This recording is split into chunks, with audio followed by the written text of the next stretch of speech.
আমি অনু চলে এলাম আজকের রান্না বান্না নিয়ে। আজকে আমি করব দেখুন ফুলকপি দিয়ে আলু দিয়ে মাছের ঝোল। তার জন্য আমি মাছটাকে নুন হলুদ আর একটু সর্ষের তেল মাখিয়ে রেখে দিয়েছিলাম। এখন তেলটাও গরম হয়ে গেছে, তো মাছগুলোকে আমি ভেজে নেব।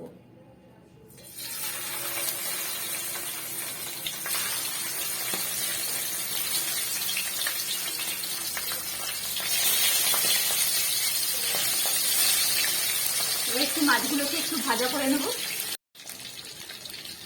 মাছটাকে আমি এখন একটু উল্টে দিয়েছি আর মাছটাকে একটু লাল করে ভেজে নেব। এই ঝোলটাতে মাছটা একটু লাল করেই ভাজা হবে।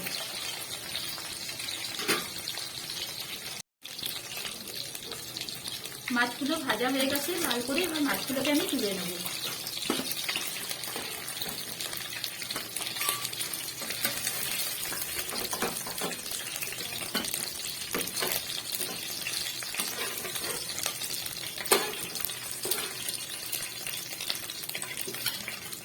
এই তেলের মধ্যেই আমি এখন দিয়ে দেবো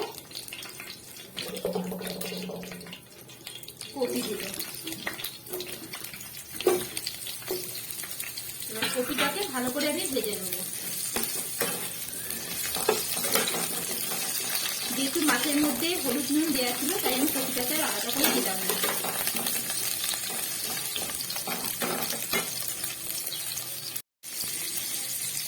কপিগুলো ভাজা হয়ে গেছে, এবার কপিগুলোকেও তুলে নেব।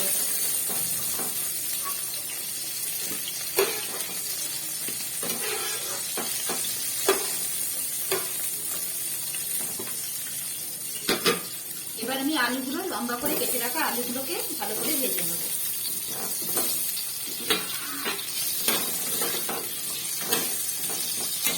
আলুর মধ্যে আমি একটু নুন দিয়ে দেবো।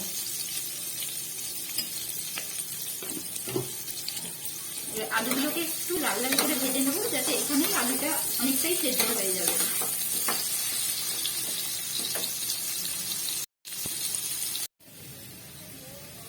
আলুগুলো ভাজা হয়ে গেছে, আলুগুলোকে আমি এবার তুলে নেবো।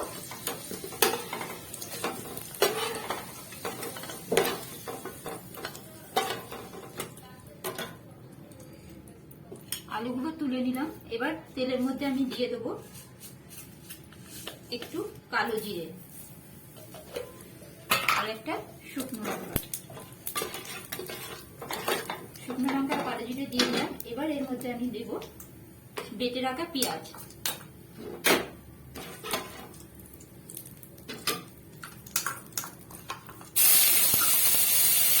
পেঁয়াজ বাটাটা দিয়ে দিলাম।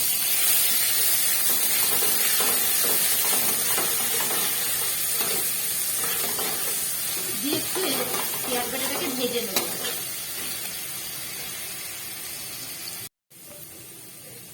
পেঁয়াজটা একটু ভাজা ভাজা হয়ে গেছে, এর মধ্যে আমি দেবো আদা আর জিরে আর কাঁচা লঙ্কার একটা পেস্ট বানিয়ে রেখেছিলাম, এটা আমি দিয়ে দিলাম।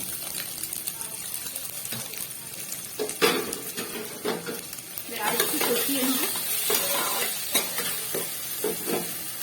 দেবো এর মধ্যে হলুদ, দিয়ে দিলাম হলুদ আর নুন,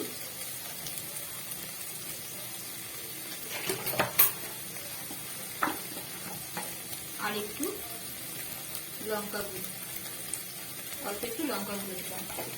দিয়ে এখন আর একটু এই মশলাটাকে কষিয়ে নেব।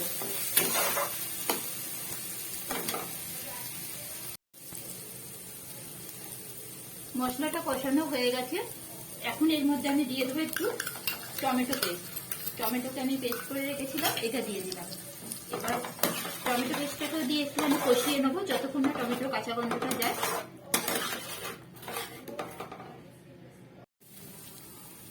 মশলাটা ভাজা হয়ে গেছে, এর মধ্যে আমি দেবো অল্প একটু চিনি। টমেটোর টকটাকে ব্যালেন্স করার জন্য দিলাম অল্প একটু চিনি। এর মধ্যে এখন আমি দিয়ে দেবো ভেজে রাখা আলু আর ফুলকপি।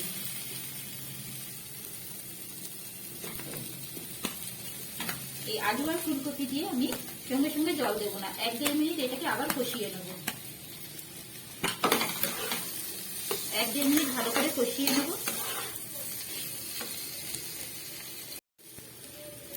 কষানো হয়ে গেছে, এবার এর মধ্যে আমি দিয়ে দেবো জল।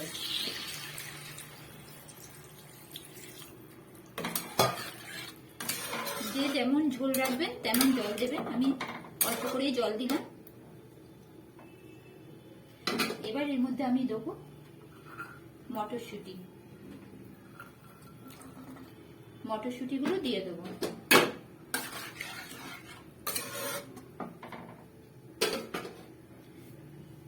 দিয়ে এখন একটু চাপা দিয়ে দেবো।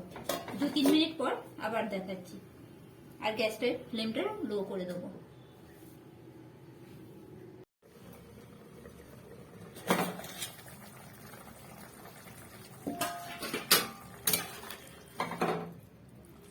কপি আলুটা পুরো সেদ্ধ হয়ে গেছে।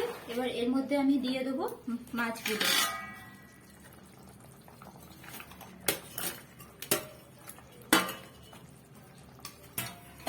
আর দেবো কতগুলো কাঁচা লঙ্কা।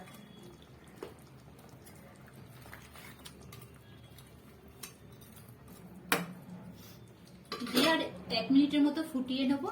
আর উপর দিয়ে দিয়ে দিলাম ধনেপাতা।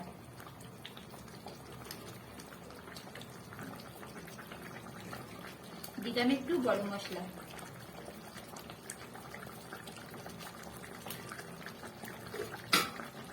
হয়ে গেল আজকে আমার কপি দিয়ে আলু দিয়ে মাছের ঝোল।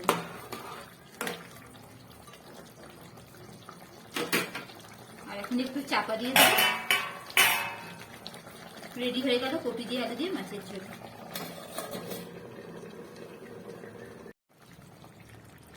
এক মিনিট পর আপনাদেরকে দেখাচ্ছি। দেখুন কত সুন্দর রেডি হয়ে গেছে কপি আলু দিয়ে মাছের ঝোল। এইভাবে একদিন খেয়ে দেখবেন, খুব সুন্দর হয়।